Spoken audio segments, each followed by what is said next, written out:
آج میں جس ہستی کا ذکر کرنے جا رہا ہوں وہ بر صغیر پاک و ہند کے اندر ایسی نرالی شان کے مالک ہیں کہ اللہ نے ان کے ذریعے سے وہ کام لیا کہ جو انہی کا مقصود تھا، اور پھر اللہ تعالیٰ نے ان کو جن گوناگوں صلاحیتوں سے نوازا تھا اور جو کرم نوازیاں ان پہ بچپنے کی عمر میں ہی ہو گئیں، اور اللہ تعالیٰ نے ان کو جس کام کے لیے منتخب کیا پھر وہ کام انہوں نے کر کے دکھایا، اس ہستی کا نام امام احمد رضا خان فاضل بریلوی رحمۃ اللہ علیہ۔ آپ 13 سال اور کچھ ماہ کی عمر میں مروجہ علوم کی تکمیل کر لیتے ہیں۔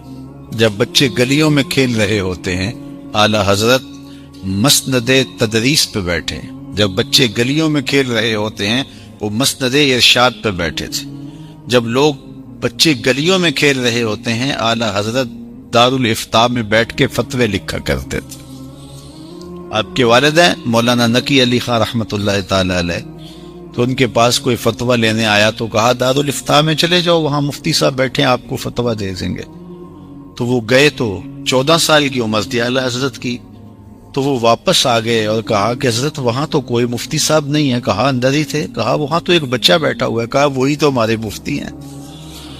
تو 14 سال کی عمر میں لوگوں کو فتاویٰ دے رہے ہیں، اور اللہ نے ان سے جو کام لیا اور جن شعبوں میں لیا، اللہ اکبر، دین کا کوئی شعبہ نہیں تھا جس میں اعلیٰ حضرت نے اپنی صلاحیتوں سے خدمت پیش نہیں کی ہے۔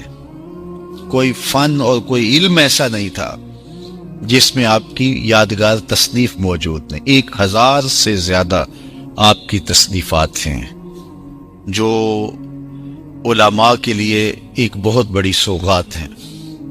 فتاوی رضویہ جو آپ کے دیے گئے فتاوے، ان کا فتاوی جات کا مجموعہ ہے، یہ اب 32 جلدات کے اوپر چھپ کر منظر عام پہ آیا، اور اس طرح آپ نے 1000 کتابیں تصنیف فرمائیں، 1000 سے زائد کتابوں کی تحقیق، اور کئی طرح کی علوم و فنون پر اللہ نے ان کو مہارت عطا کی تھی، اور پھر جس سمت بھی آئے سکے بٹھا دیے، اور اللہ نے ان سے خاص طور پہ فقہ میں جو کام لیا ہے وہ ایک نادر روزگار کام تھا، اور اس زمانے میں اللہ نے ان سے لیا، اور جو تحقیقی فتاوی جات آپ نے لکھے، اور پھر اس طرح سے مدلل وہ فتاوی تھے کہ ان کے رد کی کسی میں ہمت نہیں بڑھے، اور ان دلائل کا آج تک کوئی جواب نہیں دے سکا، اور یہ اللہ نے ان سے کام لیا۔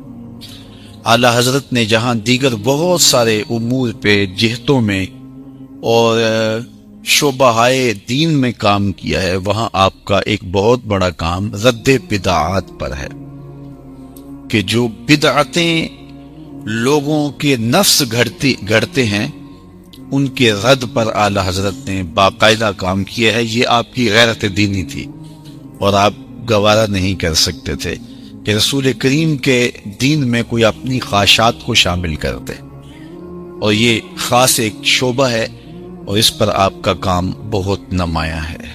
ایک زمانہ تھا، شریف مکہ کا دور تھا، اعلیٰ حضرت حج پہ گئے، ہندوستان کے بہت بڑے شاعر تھے، وہ بھی حج پہ گئے ہوئے تھے۔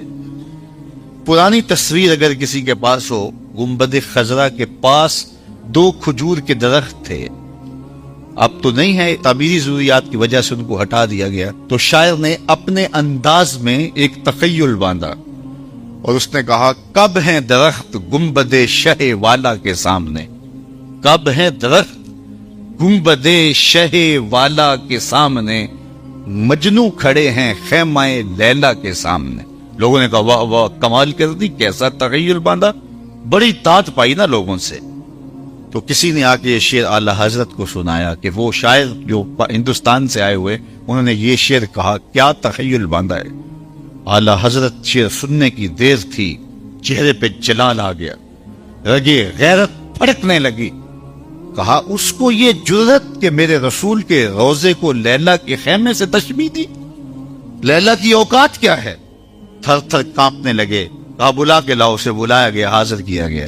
اس کا خیال تھا مجھے داد ملے گی، لیکن کہا کہ تو نے رسول کریم کے روضے کو تشبیہ دی لیلا کے خیمے سے، تو ہاتھ باندھ کے کھڑا ہو گیا، حضور میری توجہ ادھر نہیں گئی۔ تو فرمایا اس کی اصلاح کر لو۔ جی حضور آپ اصلاح دے دیجئے۔ فرمایا تمہارا مصرع اولا ٹھیک ہے، مصرع ثانی میں اصلاح ہوگی۔ اس نے یہ کہا تھا کب ہیں درخت گنبد شہ والا کے سامنے، مجنو کھڑے ہیں خیمہ لیلا کے سامنے۔ تو اعلی حضرت نے اصلاح دی، کب ہے درخت گنبد شہ والا کے سامنے، قدسی کھڑے ہیں عرش معلا کے سامنے، قدسی کھڑے ہیں عرش معلا کے سامنے۔ سخن و شاعری شہر یار اپنی جگہ، نعت کہنے کو احمد رضا چاہے۔ عمومی طور پہ ہم جب کسی بزرگ کا تذکرہ کرتے ہیں تو اس بزرگ کی خصوصیات بیان کر دیتے ہیں یا اس کی کرامات کے باب کو کھولتے ہیں اور لوگوں کے سامنے رکھتے ہیں کہ یہ بزرگ صاحب کرامت تھے، ان کو یہ کرامتیں دی گئی تھی، اور لوگوں کو بیان کر دیتے ہیں۔ میں کرامت کا منکر نہیں ہوں، اور کرامت کا کوئی بھی منکر جو من حیث الکرامت کرامت کا انکار کرے وہ کافر ہوتا ہے۔ یہ بات ذہن میں رکھیں، کیونکہ کرامت قرآن مجید سے ثابت ہے۔ تو آصف بن برخیہ کا تخت بلقیس لانا، حضرت مریم کے حجرے میں بے موسم پھلوں کا موجود ہونا، چونکہ یہ نبی نہیں ہیں ولی ہیں اور ان کی یہ کرامات کہلائیں گے، تو اس کا انکار کفر ہوگا۔ تو ہاں بزرگوں کی کرامات کفر تو نہیں ہے، لیکن محرومی ضرور ہے ان کا اگر انکار کیا جائے۔ لیکن جس بات کی طرف میں آپ کی توجہ دلانا چاہتا ہوں وہ یہ کہ بزرگوں کی تعلیمات کو اختیار کرنے سے، ان کے راستے پہ چلنے سے ہم ان کی زیادہ برکات حاصل کر سکتے ہیں۔ کرامات کا بیان سنیں اور ان کی تعلیمات سے ناآشنا رہیں تو ہم فائدہ نہیں پا سکتے۔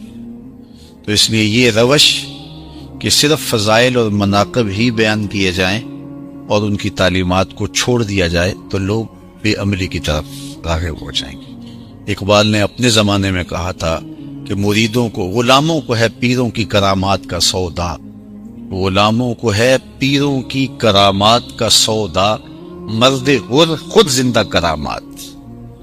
تو اس لیے ان کی تعلیمات کو اختیار کر کے خود ایک زندہ کرامت بننا چاہیے، اور ان کی تعلیمات کو اختیار کر کے باطنی امراض کا علاج کرنا چاہیے۔ باقی اس باب کے اندر اگر اعلیٰ حضرت کو دیکھے تو ان کی بہت ساری کرامات موجود ہیں۔ اچھا، اعلیٰ حضرت کے حوالے سے عمومی طور پہ جو چیز بہت زیادہ شہرت پا گئی وہ یہ تھی کہ وہ طبعاً بہت زیادہ سخت تھے۔ تو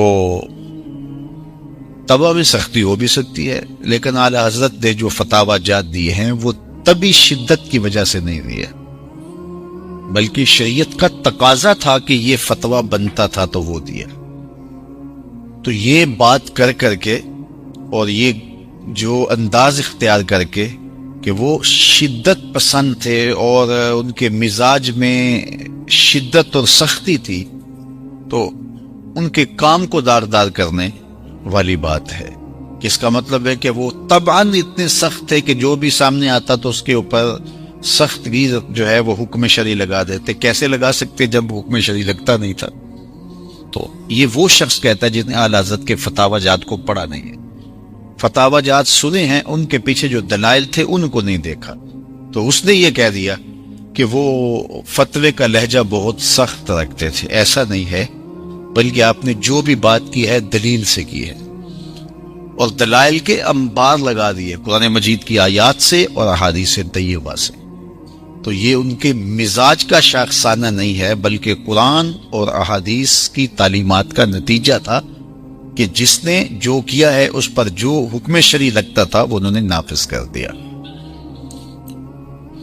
اور سختی جو ہوتی ہے وہ جو اہل اللہ ہوتے ہیں ان کی وہ سختی جو ہوتی ہے وہ دین کے لیے ہوتی ہے۔ آپ دیکھیے اللہ کے محبوب علیہ السلام نے ساری زندگی سختی تو نہیں کی ہے، حضور کا لہجہ اتنا نرم تھا، انداز اتنا نرم تھا کہ دیکھنے والا تھا۔ خود اللہ تعالیٰ فرماتا ہے لو کنت فظا غلیظ القلب لانفضوا من حولک، اور لوگوں نے پتھر بھی مارے، اجریاں بھی ڈالی، کیا کچھ نہیں ہوا، لیکن حضور علیہ الصلوۃ والسلام کے ماتھے پہ شکن بھی نہیں آیا، کوئی بات نہیں ہے۔ لیکن جب ذات باری تعالیٰ کی بات آئی ہے، غیرت توحید کی بات آئی ہے، تو پھر حضور کے تیور دیکھنے والے تھے۔ ایک جنگ میں نماز ظہر قضا ہو جاتی ہے، اللہ اکبر، تو اللہ کی نماز قضا ہوگی ان لوگوں کی وجہ سے، تو پھر حضور کے ہاتھ اٹھتے ہیں۔ جس محبوب نے ساری زندگی کسی کو بد دعا نہیں دی ہے، آج حضور کے ہاتھ اٹھتے ہیں، اللہم املا بطونہم النار، اے اللہ ان کے پیٹوں میں آگ بھر دے، ان کی وجہ سے تیری نماز، تیرے حضور جو ہم نے سجدہ ریزی کرنی تھی وہ قضا ہوئی۔ تو وہ جو شدت ہے وہ دین کے لیے ہے، تباہ کا نتیجہ نہیں ہے، بلکہ شریعت کا تقاضا تھا، اور اس تقاضے کے تحت آپ نے کوئی ایسی بات کی ہے۔ اعلی حضرت عظیم البرکت امام اہل محبت امام الشیخ احمد رضا خان فاضل بریلوی نے بدعات کے رد میں باقاعدہ کام کیا ہے، اور آپ کے پاس زیادہ تر استفتاء آتے تھے، اور اس طرح کے سوال جب آپ سے پوچھے جاتے تو آپ پوری شدت کے ساتھ شریعت کا جو حکم تھا اس کے اوپر نافذ کرتے، اور وہ حکم بتاتے اور کہتے کہ یہ اس کا حکم ہے۔ تو مختلف زمانوں میں مختلف لوگوں نے مختلف سوال پوچھے، وہ بہت سارے نمونے آپ کے فتاوی جات میں دیکھے جا سکتے ہیں۔ کسی نے کچھ پوچھا، کسی نے کچھ پوچھا، تو آپ نے ان کی نفی کی۔ یہ آج کل یہ جو پرسوں ترسوں جو بدھ گزرا ہے، اسے آخری چہار شنبہ کہتے ہیں، آخری بدھ صفر المظفر کا، تو عمومی طور پہ یہ خیال کیا جاتا ہے کہ یہ اللہ کے محبوب علیہ الصلوۃ والسلام نے اس دن غسل فرمایا تھا اور ایک طویل مرض سے شفا پائی تھی، اور پھر اس کے بعد حضور کا وصال ہوا تھا۔ تو آپ کچھ لوگ اس دن میں اہتمام کرتے ہیں، چنے تقسیم کرتے ہیں، کھانے تقسیم کرتے ہیں، اور اس دن غسل کرتے ہیں۔ تو اعلی حضرت سے جب پوچھا گیا تو آپ نے فرمایا کہ اس کی کوئی اصل نہیں ہے، اس دن تو مرض پاک کا آغاز ہوا تھا، مرض حضور کو سلامی دینے آئی تھی، اور یہ کہتے ہیں کہ اس دن جو ہے وہ حضور شفا یاب ہوئے تھے۔ اس طرح اور بہت سارے امراض سے بچاؤ کے لیے، نظر بد سے اور دیگر چیزوں سے، اور سائے سے، بھوت پری سے بچنے کے لیے لوگوں کے مختلف ٹونے اور ٹوٹکے ہوتے ہیں، کوئی مختلف رنگوں کے دھاگے اپنے ہاتھوں کے ساتھ باندھ لیتے ہیں۔ تو یہ ہندوانہ رسمیں ہیں، کیونکہ ہم جس معاشرت میں رہ رہے ہیں، اس معاشرے میں ایک طویل عرصہ ہم ہندوؤں کے ساتھ گزار کے آئے ہیں، اور بہت ساری ضعیف الاعتقادیاں ابھی تک جو ہے وہ ہمارے اندر موجود ہیں۔ اور یہ کوئی کسی نے امام ضامن باندھ لیا، کسی نے دھاگا باندھ لیا، کسی نے یہ وہ گائے، وہ کیا ہوتا ہے، گاڑی نہیں خریدی تو اس کے پیچھے وہ ٹوٹا ہوا جوتا باندھ لیا کہ گاڑی کو نظر نہ لگے۔ میں نے دیکھا بڑے بڑے سمجھدار لوگوں کی گاڑیوں کے پیچھے جوتے بندھے ہوئے ہیں۔ اسی طرح یہ جو گھوڑے کے پاؤں کے نیچے کھری ہوتی ہے، تو کچھ لوگ اس کو مقدس سمجھتے ہیں، اور اس کھری کو دم کروا کے کسی سے پتہ نہیں، تو وہ اپنے گھر کے اندر جو ہے وہ چوگاٹ کے اوپر یا کہیں لگاتے ہیں کہ اس سے برکت ہوگی۔ جو گھوڑے کے پاؤں تلے گندگی کو رونتی کھری ہے، اس میں غلاظت تو آ سکتی ہے، برکت کیسے آ سکتی ہے اس میں؟ تو اس طرح کی چیزیں لوگوں کے اندر اس دور میں مروج تھی، اور آج بھی بعض جوہلاء کے اندر ایسی چیزیں مروج ہیں، اور اس طرح کی چیزیں جو ہیں وہ لوگ اپنے اندر رکھتے ہیں۔ لال کافر کے بارے میں اعلی حضرت سے پوچھا گیا کہ وہ حضرت علی نے اس کو مارا تھا، اور پھر اس کے بعد وہ سال کے بعد اٹھتا ہے، اور پھر وہ چیختا ہے، پوچھتا ہے قیامت آئی ہے کہ نہیں آئی، اسے بتایا جاتا ہے کہ نہیں آئی، تو پھر وہ دوبارہ جو ہے وہ وہاں لیٹ جاتا ہے، پھر سال کے بعد اٹھتا ہے، اور کچھ لوگ اس پر اعتقاد رکھتے ہیں۔ اعلیٰ حضرت سے پوچھا گیا، فرمایا کوئی ایسی کہانی ہی نہیں ہے۔ اسی طرح اور بہت سارے قصے سیدنا علی المرتضیٰ رضی اللہ تعالی عنہ کے حوالے سے، سیدہ فاطمہ الزہرا رضی اللہ تعالی عنہا کے حوالے سے بہت سارے قصے موجود ہیں۔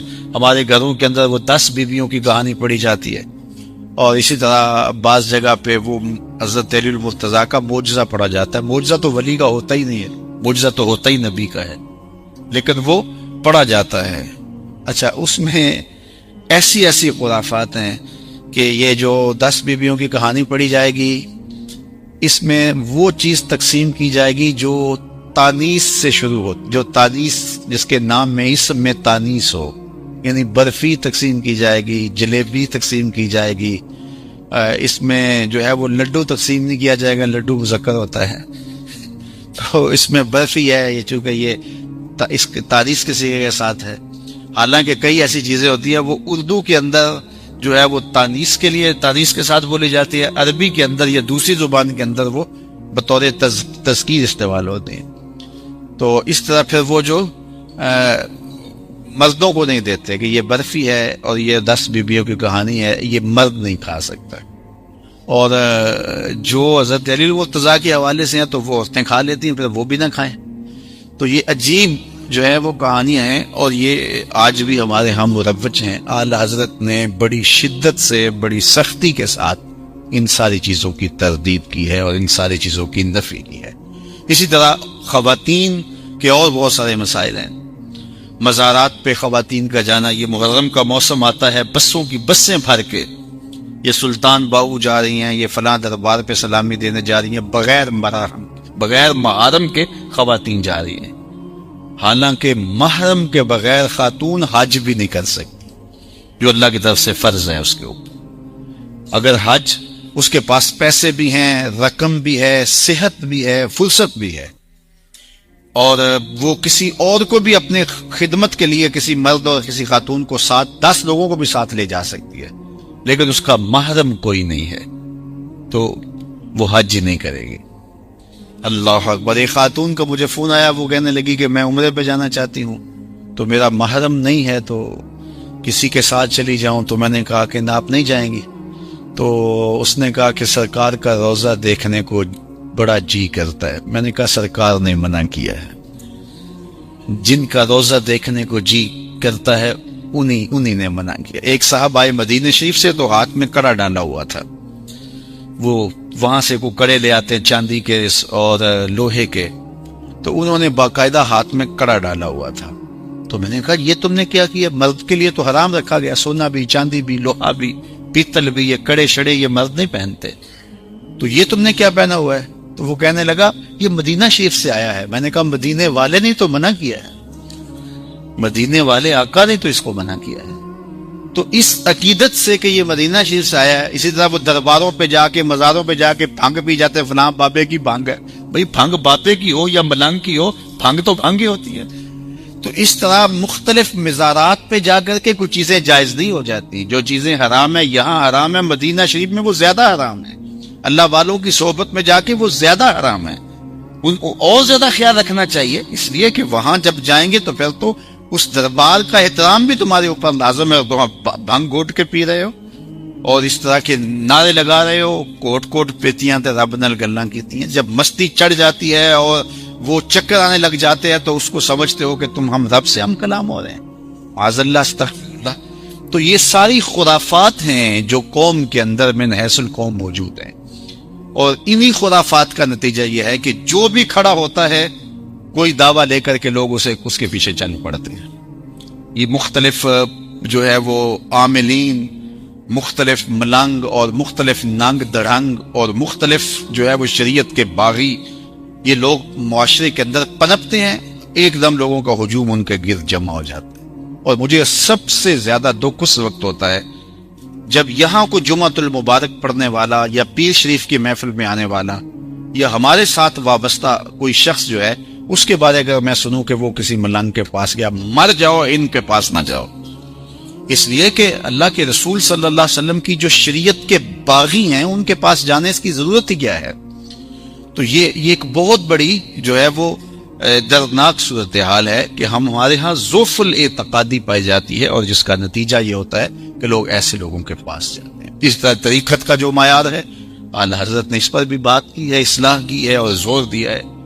باقاعدہ 4 شرائط رکھی ہیں پیر کے لیے، حالانکہ ماضی کے اندر ہمارے اسلاف نے تو بڑا ہی زور دیا تھا. اللہ اکبر. حضرت جنید بغدادی علیہ رحمہ تو فرماتے تھے کہ پہلے سند حدیث ہو، پھر اس کے بعد طریقت کا سفر طے کیا ہو اور باقاعدہ کسی شیخ کی صحبت پائی ہو اور اس سے اجازت و خلافت ہو، تو پھر اس کو حق پہنچتا ہے کہ وہ کسی کو مسند ارشاد پہ بیٹھ کے واعظ و تلقین کرے اور اس کی روحانی رہنمائی کرے. کم از کم کہتے ہیں کہ یہ شرائط پائی جائے. اس سے بھی پیچھے چلے جائیں اور اس کے بعد بھی کئی صوفیاء نے کہا ہے کہ اتنی دیر تک حق ہی نہیں ہے کسی کو طریقت میں داخل کرنے کا، کسی کو، جب تک وہ لوح محفوظ پہ نظر نہ رکھتا ہو کہ یہ شکی ہے یا سعید ہے. اگر وہ شکی ہے تو اس کی شقاوت کو پہلے سعادت میں بدلے، پھر طریقت میں داخل کرے. تو یہاں تک ماضی میں شرائط، حضور غوث اعظم نے 12 شرائط لگائی ہیں مسند مشیخیت کے اوپر بیٹھنے کی. اس طرح مختلف ادوار کے اندر مختلف بزرگوں نے مختلف شرطیں لگائی ہیں اپنے اپنے ادوار کے مطابق. لیکن یہ دور جس دور میں ہم ہیں، اعلیٰ حضرت نے صرف 4 شرطیں لگائی ہیں. پہلی شرط کہ وہ اس کا سلسلہ متصل ہو جناب رسالت مآب صلی اللہ علیہ وسلم تک، کہ وہ بغیر اجازت کے مسند پہ نہ بیٹھا ہو، بلکہ اس کا دست بدست سلسلہ حضور علیہ السلام تک پہنچتا ہو. ایک تو شرط یہ ہے. دوسری شرط آپ نے یہ لگائی کہ فاسق مولن نہ ہو، اعلانیہ فسق نہ کرنے والا ہو، متقی ہو. تقوی شرط ہے اس کے لیے، چونکہ کہ یہ راستہ خیر کا راستہ ہے نا. تو اگر خود فاسق مولن ہوگا، اعلانیہ فسق کرے گا، شریعت رسالت مآب صلی اللہ علیہ وسلم سے باغی ہوگا، تو پھر وہ اس قابل نہیں ہے کہ وہ مسند مشیخیت کے اوپر بیٹھے. اور تیسرا فرمایا کہ وہ عالم ہو، عالم اپنی ضرورت کے مسائل کتب سے نکال کر کے معلوم کرنے کی صلاحیت رکھتا. اللہ اکبر. اور اگر یہ اس کے اندر صلاحیت نہیں ہے تو پھر وہ کس طرح کسی کی رہنمائی کرے گا. اور آج اس دور میں دیکھ لیجئے، آپ اگر صرف انہی معیارات پہ پرکھیں گے جو اعلیٰ حضرت نے ہمیں بتائے ہیں، تو انہی معیارات پہ کتنے لوگ جو ہیں وہ انہی معیارات سے ہی فارغ ہو جائیں گے. اور ایک آپ نے معیار چوتھا یہ بیان فرمایا، بلکہ وہ بنیادی ہے، کہ صحت عقیدہ رکھتا، اس کے عقیدے میں صحت ہو، وہی عقائد جو ہمارے اسلاف کے، ہمارے بزرگوں کے عقائد تھے. بہت سارے لوگ تو یہاں فارغ ہو جاتے ہیں اس لیے کہ ان کے عقائد روافظ کے عقائد. پھر اس کے بعد فاسق مولن، اعلانیہ فسق کرنے والے، شریعت کے باغی، مرد و زن سے بغیر حجاب کے خواتین سے ملاقات کرنے والے اور اختلاط کرنے والے. اس کے بعد پھر علم سے تو واسطہ ہی نہیں، بلکہ وہ تو سیدھا سیدھا کہتے ہیں ساڑھی تو مولویاں نہیں کبھی لگی نہیں. تو کیوں لگے گی آپ کی؟ وہ شریعت کا راستہ بتاتے ہیں اور تم شریعت سے بغاوت سکھاتے ہو. اور جو سچا صوفی ہوتا ہے وہ سچا عالم بھی ہوتا ہے، وہ شریعت کا پہرے دار بھی ہوتا ہے، وہ شریعت کا نوکر بھی ہوتا ہے. اور پھر اس کے بعد جو ہے وہ اس کا سلسلہ حضور تک متصل ہو، یہ چوتھی شرط ہے. اور ظاہر ہے کہ ایسے لوگ، ان کو کون اس مسند پہ بٹھا کے گیا ہے؟ وہ از خود براجما ہو گئے. اور وہ پہلے تو ہوتا سجادہ نشین. سجادہ عربی میں نے پچھلے جمعۃ المبارک کو بھی کہا تھا، مصلے کو کہتے ہیں، کہ اپنے باپ کے مصلے پہ بیٹھ جائے، وہ معمولات اختیار کرے. تو اب سجادہ نشین تو نہیں ہے، اب تو گدی نشین ہے. اور وہ اس گدی پہ بیٹھ گئے ہیں اور کمائی کا ایک ذریعہ ہے. بڑا سا گلہ رکھ لیا ہے، جتنا بڑا دربار بنا لو گے اتنا کاروبار بڑا چمک جائے گا. اسی لیے جو ہے وہ یہ دوڑ لگ گئی ہے. یہ باتیں تلخ ہوں گی لیکن حقیقت پر مشتمل. آپ دائیں بائیں نظر اٹھا کر کے دیکھو، جنہیں شریعت کے بنیادی مسائل بھی نہیں آتے، بنیادی مسائل بھی نہیں آتے، وہ مسند مشیخیت کے اوپر بیٹھے. جنہیں طہارت کے مسائل بھی نہیں آتے، ظاہری طہارت کے، وہ لوگوں کا دل پاک کرنے کی ذمہ داری لیے بیٹھے ہیں. جنہیں بدن کی طہارت کے اسلوب سے بھی آگے ہی نہیں ہے، تو وہ دل صاف کیسے کریں گے جن کو بدن صاف بھی کرنا نہیں آتا؟ جن کا سلسلہ حضور تک اپنا متصل نہیں ہے، تو وہ ہاتھ میں ہاتھ لے کر کے کسی کا، اس کو حضور کی دہلیز تک کیسے پہنچائیں گے؟ جو خود فاسق مولن ہیں، اعلانیہ فسق کرنے والے ہیں، تو وہ کس طرح کسی کو شریعت اسلامیہ کا خوگر اور عادی بنائیں گے؟ تو اعلیٰ حضرت نے تصوف کا جو حقیقی چہرہ تھا وہ لوگوں کے سامنے رکھا. جو بدعات، منکرات اور خرافات تھے ان سے لوگوں کو بچانے کی کوشش کی اور لوگوں کو صحیح راستہ دکھایا. اسی طرح آداب شرع بتائے، مزارات پہ حاضری کے آداب بتائے، کہ وہاں جا کر کے قبر کو چومنا بھی نہیں ہے، سجدہ بھی نہیں کرنا۔ فرمایا طواف قبور اور سجدہ قبور بالاتفاق حرام ہے، کوئی بھی اس کو حلال نہیں کہتا، جائز نہیں کہتا۔ اس کے جواز کا 14 صدیوں میں ایک عالم بھی قائل نہیں رہا۔ طواف قبور بھی حرام ہے اور سجدہ قبور بھی حرام ہے۔ زیارت قبور بالاتفاق جائز، قبروں کی زیارت کرنا اس میں بھی کوئی اختلاف نہیں ہے، سارے کہتے ہیں قبروں پہ جانا چاہیے اور قبروں کی زیارت کرنی چاہیے۔ یہ دو مسئلے، ایک بالاتفاق حرام یعنی بہت ساری سجدہ قبور اور طواف قبور بالاتفاق حرام، اور زیارت قبور حاضری قبور بالاتفاق جائز۔ درمیان میں آ گیا بہت سارے قبور، قبر کو چومنا، تو کہا قبر کو چومنا مختلف فی ہے، اس میں اختلاف ہے۔ بعض علماء کا خیال ہے چومنے میں کوئی حرج نہیں، اور ان کی دلیل حضرت بلال حبشی کا عمل ہے۔ جب وہ حضور کے وصال کے بعد شہر مدینہ چھوڑ گئے تھے، کہتے تھے ان گلیوں میں اب حضور نظر نہیں آتے، تو حضور کے وصال کے بعد تو ایک قیامت برپا ہو گئی تھی نا صحابہ پر۔ حضرت سیدہ فاطمہ بولی صبت علیہ مصائب لو انہا صبت علی الایام سرنا لیالیا، میرے اوپر وہ مصیبتوں کے پہاڑ ٹوٹ پڑے ہیں، اگر دنوں پہ پڑتے تو دن کالی راتیں بن جاتی۔ اللہ اکبر۔ حضرت حسان بن ثابت کہتے ہیں کاش مجھے کالا سانپ لڑ جاتا اور اتنا گہرا ڈنگ لگاتا کہ میں دوسری سانس نہ لیتا۔ اللہ اکبر۔ حضرت عمر تلوار لیے کھڑے تھے، کسی نے کہا حضور کا وصال ہوا گردن کاٹوں گا، ایک سکتے کی کیفیت ان کے اوپر طاری تھی۔ عجیب عالم تھا وہ داراز گوش جس کے اوپر حضور سواری کیا کرتے تھے، وہ قبیلہ بنو سلیم کے کنویں میں چھلانگ لگا کے جان کی بازی ہار دیتا ہے، حضور چلے گئے ہیں ہم نے جی کے کیا لینا ہے۔ وہ اونٹنی غدابہ جو حضور کی سواری تھی، وہ سیدہ فاطمہ کے دروازے پہ سر رکھ کے باقاعدہ روتی تھی اور رو رو کے اندھی ہو گئی تھی، لوگوں نے اس کی آنکھوں پہ پھر پٹی باندھ دی تھی۔ اللہ اکبر۔ تو نابینا ہو گئی تھی رو رو کے، لوگ چارہ دیتے تھے، چارہ نہیں کھاتی تھی، حضور کی جدائی کا غم اور صدمہ اسے نڈال گیا۔ حضرت عبداللہ بن زید اپنے باغ میں پانی دے رہے ہیں، کسی نے جا کہا حضور کا وصال ہو گیا ہے، انہوں نے ہاتھ اٹھایا اللہم اذہب بصری حتی لا ارا بعد حبیبی محمد احدا، اے اللہ میری آنکھوں کی بینائی اچک لے، یہ آنکھیں اس لیے روشن تھی تیرے محبوب کو دیکھتا تھا، اب حضور چلے گئے ہیں تو میں نے آنکھوں کے دیے کیا کرنے ہیں، تو ان کی آنکھوں کی روشنی اٹھا لی گئی۔ کسی نے جا کے افسوس کیا، بڑا افسوس ہے تم نابینا ہو گئے ہو، کہا تمہیں افسوس ہوگا مجھے تو نہیں، میں تو آنکھیں رکھی حضور کو دیکھنے کے لیے تھی۔ تو وہ بڑا منظر تھا حضور کے وصال کے بعد صحابہ کے درد کا، قیامتیں ٹوٹ گئی تھی، مدینے کی گلیوں کے اندر صحابہ روتے تھے۔ اللہ اکبر۔ تو حضرت بلال حبشی تو پھر حضور کی محبت میں فریفتہ، حضور کے خازن، حضور کے مؤذن، حضور علیہ السلام جو بھی رقم ہوتی، جو بھی پیسہ ہوتا وہ بلال حبشی کو دیتے، لو تم جانو اور گھر کا سامان جانے۔ تو حضور کے خازن بھی تھے اور حضور کے مؤذن بھی تھے، حضور کے خادم بھی تھے۔ اب حضور چلے گئے تو یہ شہر ہی چھوڑ گئے۔ شام کا شہر ہے داریہ، وہاں جا کے انہوں نے سکونت اختیار کر۔ حضرت عمر کے زمانے میں حضور خواب میں ملے بلال حبشی کو، اور کیا کہا ما ہاذہ الجفۃ یا بلال، بلال یہ کیا بے وفائی یار ہو کہ ملنے بھی نہیں آتے۔ بس پھر بلال پر قیامت ٹوٹ گئی، اٹھے اپنی تیز رفتار سواری پہ بیٹھے اور دن رات سفر کرتے ہوئے مدینے پہنچے۔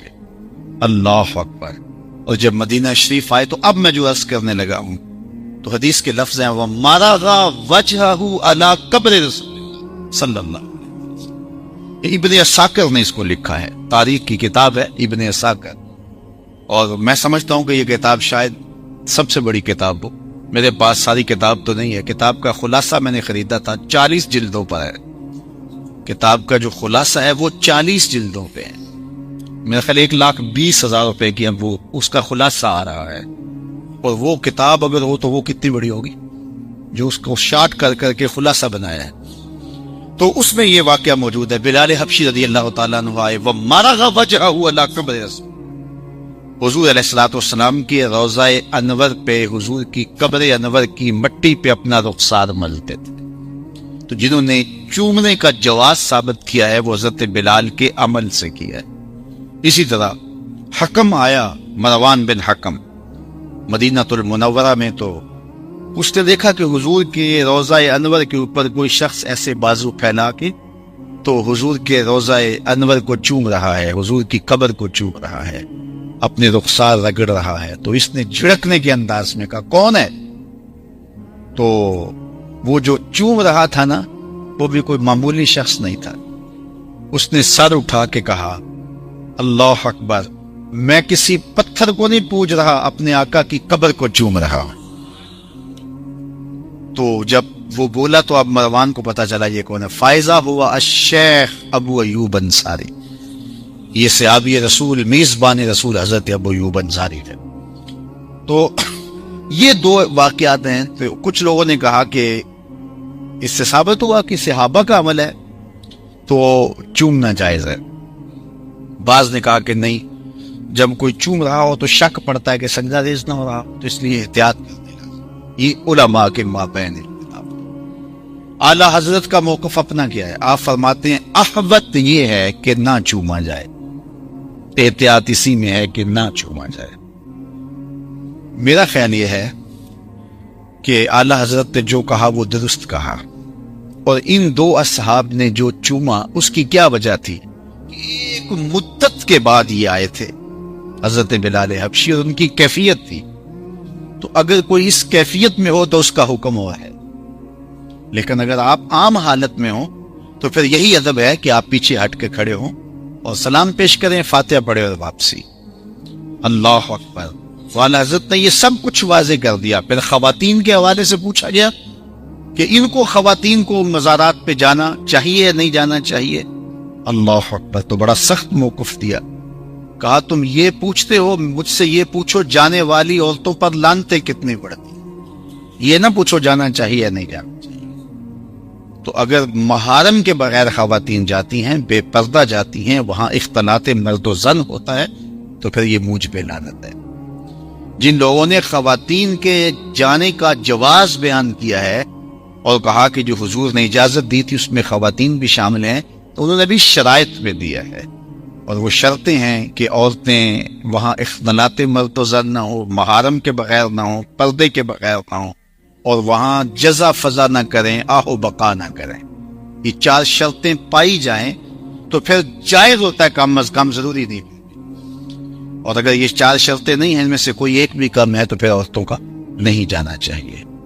تو یہ ہے اعلی حضرت نے ہمیں جو پاکیزہ ستھرا نکھرا ہوا مسلک دیا ہے۔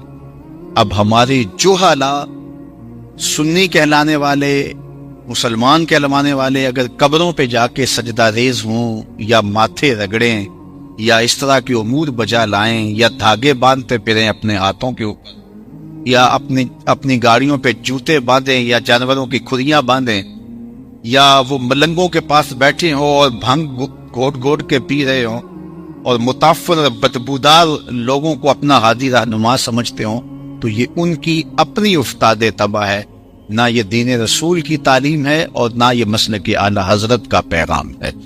اس لیے اعلی حضرت نے تو ان کی تردید کی ہے اور سختی سے تردید کی ہے۔ اور بہت سارے امور ہیں جن پر بحث کی جا سکتی ہے، لیکن وقت کے دامن میں اتنی گنجائش نہیں ہے کہ میں اس پر مزید تفصیل سے بات کروں۔ اور اس وقت ایک اور مسئلہ درپیش ہے امت مسلمہ کو، اور وہ یہ کہ مغرب یہ چاہتا ہے کہ امت مسلمہ کو دبا دیا جائے، اور یہ ہماری خواہش اور ہماری مرضی کے مطابق چلیں۔ اور یہ وقت کتنا نافرجام ہے کہ ہمارے لیے خادم حرمین بھی امریکہ مقرر کرے گا۔ جس کو وہ چاہے گا وہ خادم الحرمین ہوگا، اور جس کو وہ نہیں چاہے گا وہ حرم کی خدمت بھی نہیں کر سکے گا۔ کیا یہ وقت آنا تھا ہمارے اوپر؟ رو رہی ہے آج ایک ٹوٹی ہوئی مینا اسے، کل تلک گردش میں جس ساکی کے پیمانے رہے، خیر تو ساکی سہی لیکن پلائے گا کسے، اب نہ میں کش رہے باقی نہ میں خانے رہے۔ رو رہے ہیں وہ تشتے جنوں پرور جہاں، رقص میں لیلا رہی لیلا کے دیوانے رہے، خیر تو ساکی سہی لیکن پلائے گا کسے۔ اب نہ میں کش رہے باقی نہ میں خانے رہے. آج نظام میں کدا الٹ گیا اور حالات ایسے ہو گئے کہ جن کو وہ چاہیں گے ہمارے دشمن وہی کعبے کا متولی ہوگا، وہی حرم کا خادم کہلائے گا، اور اگر ادھر سے اشارہ نہیں نکلتا اور اشارہ نہیں ملتا تو پھر جو ہے وہ کوئی ہمت نہیں کر سکتا. یہ مسلمانوں کی کمزوری ہے اور ہم اس کمزوری کے مرحلے میں پہنچ چکے ہیں. اب 5 نئی چیزیں تھما دی گئی ہمارے ہاتھ کے اندر کہ 295 بھی ختم کیا جائے. اسی طرح مرزائیوں کو جو کافر قرار دیا گیا اور اقلیت قرار دیا گیا اس کو بھی واپس کیا جائے. پاک فوج کی کڑی نگرانی کی جائے کہ وہ انسانی حقوق کو پامال تو نہیں کر رہی. اور اس طرح 5 چیزوں کو ہمارے ہاتھ میں تھما دیا گیا ہے کہ یہ تم نے کرنا ہے. اور ختم نبوت کا مسئلہ پہلے ہی اس طرح اس کے ساتھ سلوک کیا گیا وہ کسی سے مخفی نہیں ہے. تو یہ نازک وقت ہے اس امت کے اوپر. پوری دانشمندی کے ساتھ، پوری حکمت کے ساتھ امت مسلمہ کو آگے بڑھنا ہے. یکجہتی کے ساتھ، منظم انداز سے، اتحاد سے، باہمی موافقت اور مفاہمت کے ساتھ آگے بڑھنے سے ہم کچھ حاصل کر پائیں گے. ورنہ اس وقت ہمارا دشمن بہت چالاک ہے، بہت مکار ہے، اور بدقسمتی سے 56-57 اسلامی ملکوں کے حکمران، اللہ ماشاءاللہ کا لفظ میں بول رہا ہوں، اسلامی ممالک کے حکمران فرنگی روحوں کے بے حس ڈھانچے ہیں اور یہاں ہمارے اوپر براجمان ہے. اور ان میں کوئی ہمت نہیں ہے، کوئی طاقت نہیں ہے، ان کے اندر کوئی توانائی نہیں ہے.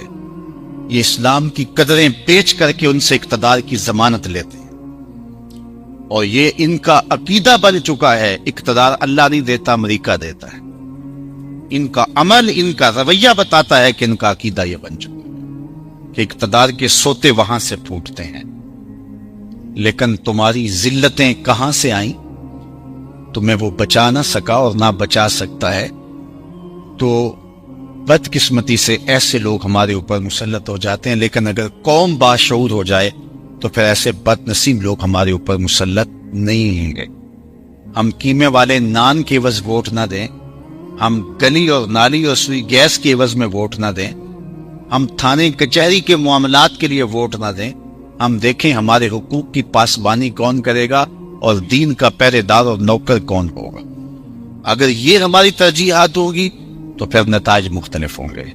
لیکن ہم بدلنا ہی نہیں چاہتے، اور جب ہم نہیں بدلیں گے تو یہ سزا کے طور پہ ہمارے اوپر ایسے لوگ مسلط ہو. ماضی میں ایک حکومت ٹوٹی تو پھر اس کی جگہ ایک دوسری حکومت آ گئی. تو مجھے کسی نے پوچھا کہ آپ کیا کہتے ہیں؟ تو میں نے کہا ہم نے پھولوں کی آرزو کی تھی، آنکھوں میں موتیا اتر آیا. تو ہم پھولوں کی آرزو کر سکتے ہیں، لیکن جب ہماری جد و جہد اس کی مطابقت میں نہیں ہوگی تو پھر آنکھوں میں موتیا اترے گا. پھولوں کی آرزو سے پھول ہی ملتے، موتی. تو یہ حالات انتہائی دردناک ہیں اور انتہائی ناگفتہ بے ہیں. اللہ تعالیٰ دینی قوتوں کو باہم جڑنے کی توفیق عطا، ایسے اسباب، ایسے وسائط اور ایسے وسائل پیدا ہوں، ایسے آلات پیدا ہوں کہ ذمہ داران قوم سر جوڑ کے بیٹھیں اور سمجھیں اور ان حالات کی حساسیت کو سمجھیں. یہ کیا ہو رہا ہے؟ بہائی اور مرزائی نو آبادیاتی وزارت کے نظام کی پیداوار ہیں، اور بہاؤلہ اور مرزا قادیانی کے مر جانے کے بعد بھی 100 سال ہو گیا ہے ان لوگوں کو سپورٹ کیا جا رہا ہے. اس وقت بہائیت کا بھی پاکستان کے اندر اثر و نفوذ ہو رہا ہے. مرزائیت پہلے سے موجود تھی لیکن بہائیت کا اثر و نفوذ بھی اس ملک کے اندر ہونے جا رہا ہے. اور پاکستان کے اندر ایک محتاط اندازے کے مطابق، یہ میں آپ کو رپورٹ دے رہا ہوں، ایک محتاط اندازے کے مطابق بیرون ملک جانے کے لالچ میں اور وہاں کی نیشنلٹی لینے کے لالچ کے اندر پاکستان میں 10,000 لوگ سالانہ مرزائی لکھ رہے ہیں، اپنے آپ کو مرزائی لکھ رہے ہیں، اپنا دین بیچ رہے ہیں، دھرم بیچ رہے ہیں، ایمان بیچ رہے ہیں.